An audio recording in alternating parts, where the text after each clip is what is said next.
Norėdami atidaryti demo sąskaitą Xtay, eikite į brokerių svetainę, spustelėdami nuorodą aprašyme.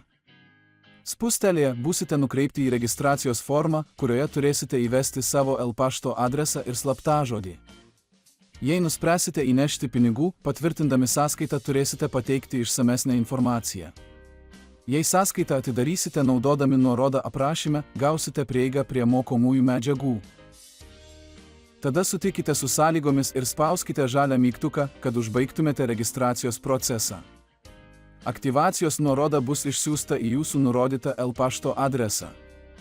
Tiesiog spauskite ant jos ir viskas.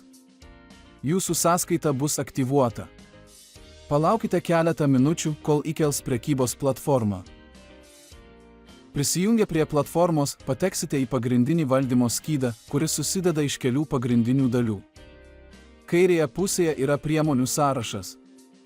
Čia galite ieškoti tokių turto vienetų kaip valiutų poros, indeksai, akcijos, prekės ir kriptovaliutos. Priemonės sugrupuotos pagal temas ir gali būti filtruojamos pagal kategorijas. Paspaudus ant pasirinktos priemonės, ji atsidaro pagrindinėme diagramos lange. Ekrano centrinę dalį užima interaktyvus grafikas, kuris rodo pasirinktos priemonės kainos pokyčius. Vartotojai gali keisti laiko intervalus, pridėti techninės analizės rodiklius, tendencijų linijas ir palaikymo bei pasipriešinimo lygius. Grafikos kairiajame viršutinėme kampe galite greitai atidaryti naują užsakymą paspaudę žalią arba raudoną mygtuką. Užsakymų pateikimo modulis leidžia nustatyti pozicijos parametrus – dydį, stop loss užsakymą, take profit ir užsakymo tipą. Platforma automatiškai rodo pozicijos vertę, bazinę valiutą ir potencialią riziką bei pelną.